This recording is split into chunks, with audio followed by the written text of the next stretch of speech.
Appreciate you joining me today. We're going to be looking in Genesis, looking at the account of Adam being created.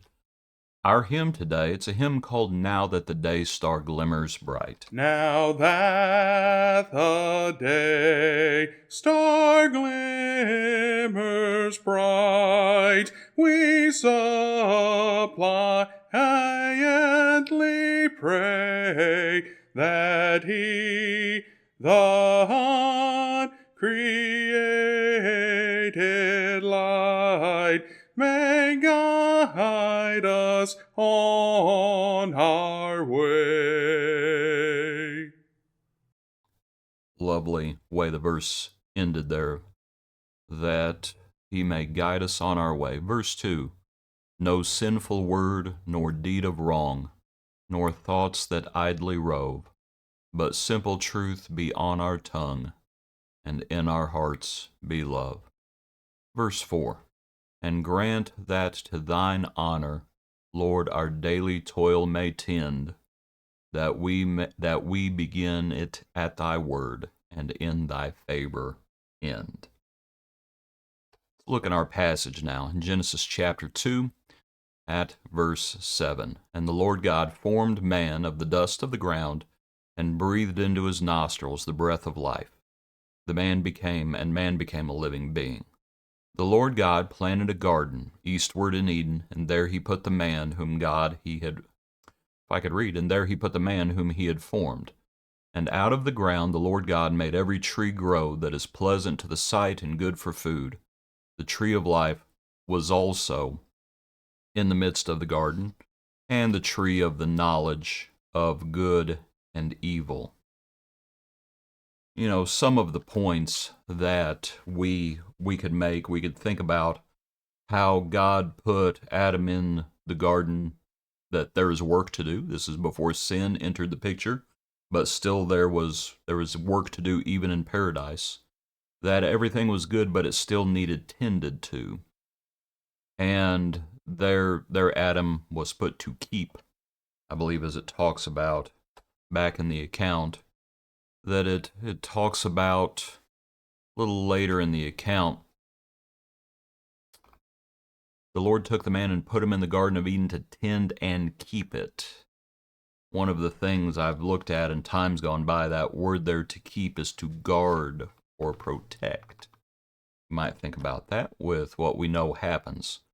But let's look in verses 8 and 9 at our highlighted portions of these two verses. The Lord planted a garden eastward in Eden.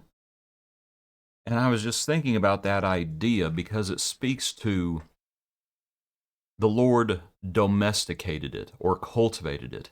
You know, He made everything, and everything was good.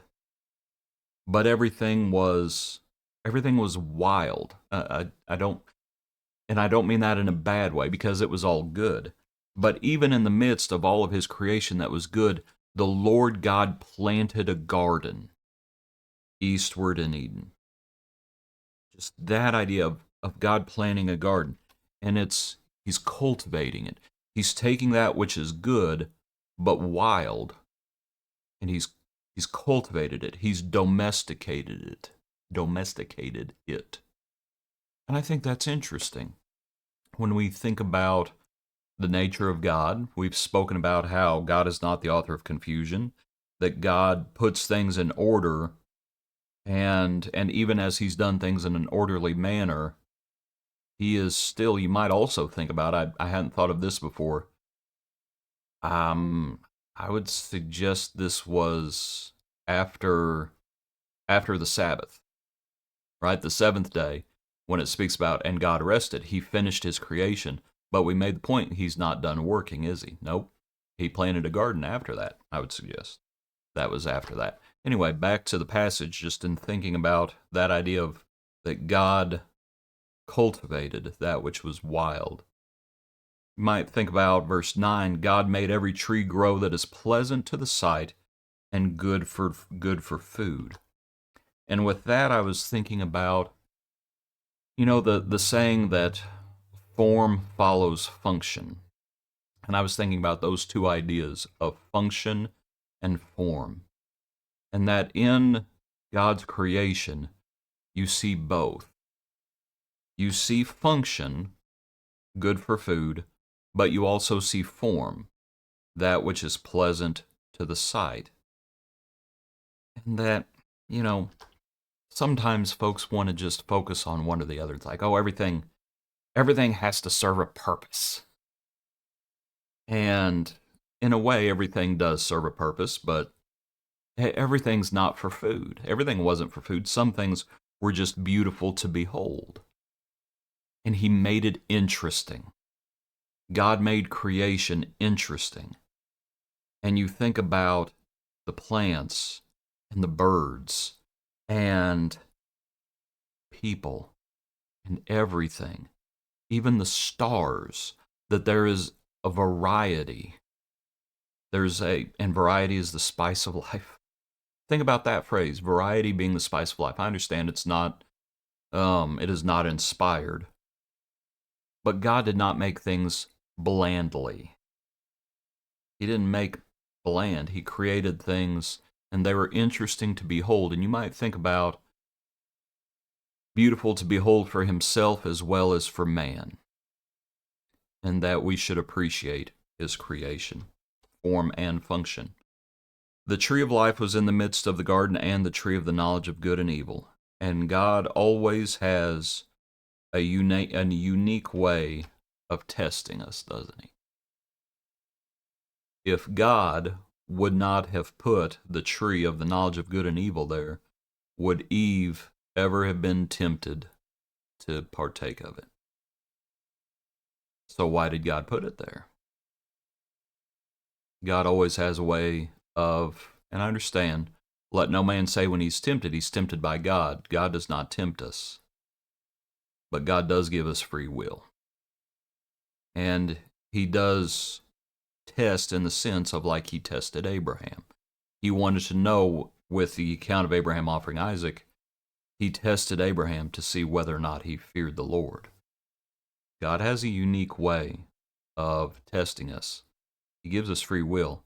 There's not just the tree of the knowledge of good and evil there. There's also the tree of life. You might consider that figure right there. The tree of life, the tree of the knowledge of good and evil.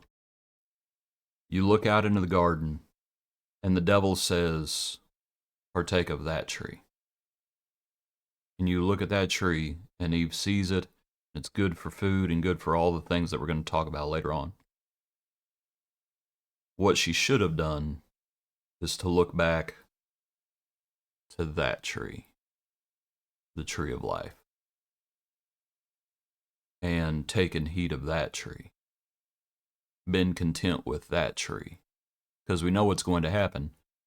They are going to be driven from the garden and separated from that tree because they were infatuated with that tree. God put both trees there, and it was up to them which one they sought. Might consider it. Appreciate you. Hope you have a good day. Join us tomorrow for another portion of our daily praise.